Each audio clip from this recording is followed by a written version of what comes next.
Hello guys, welcome to Shashi's creations. It's me Shashi. మీరు చూస్తున్న ఈ ఏరియా వచ్చేసి ధూల్పేట్ అండి. ధూల్పేట్ అంటేనే వినాయకులకి చాలా ఫేమస్ అండి. ఇక్కడ వినాయకుల పండుగ స్టార్ట్ అవ్వడం కంటే ముందు నుంచే ఒక 5 months ముందు నుంచే వినాయకులని రెడీ చేసే కార్మికులు ఇక్కడ చాలామంది ఉంటారు.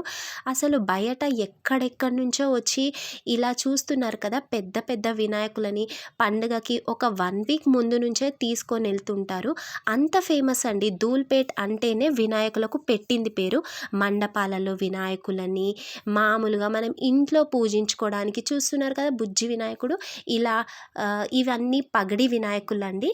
ఇక్కడ చూస్తున్న ప్రతి వినాయకుడికి కూడా ఒకలాంటి పగడి ఉందండి. ఇవి కొంచెం చెప్పాలి అంటే కొంచెం కలకత్తా వినాయకుల్లాగా ఉంటాయి. డిఫరెంట్ లుక్ ఉంటాయండి. అసలు వినాయకులు తీసుకోవాలి అంటే కంపల్సరీగా ధూల్పేట్కి ఒకసారి మీరు విజిట్ అవ్వండి. ఇక్కడ ఎందుకు రీజనబుల్ ప్రైస్లో ఉంటాయి అంటే వీళ్ళు వినాయకులని బయటి నుంచి తీసుకొచ్చి మనకు సప్లై చేయరు. ఇక్కడే వీళ్ళు రెడీ చేస్తారు. ఇంట్లో ఎంత బుజ్జి బుజ్జి వినాయకులు ఉన్నాయి చూడండి. ఇంట్లో పెట్టుకోవడానికి, ఇంట్లో పూజ చేసుకోవడానికి, మండపాలలో పెట్టుకోవడానికి ప్రతి రకం వినాయకులు కూడా ధూల్పేట్లో అవైలబుల్గా ఉంటాయండి. మీరు కూడా ఈసారి వినాయక చవితికి వినాయకులను తీసుకోవాలి అనుకుంటే మన హోల్ సిటీ దగ్గరలో ఉన్న ధూల్పేట్కి ఖచ్చితంగా ఒకసారి విజిట్ అవ్వండి.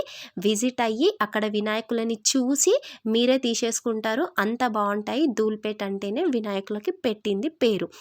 మీరు గనక మన ఛానల్ని ఫస్ట్ టైం చూస్తున్నట్టయితే Shashi's creations like, share and subscribe. Thank you.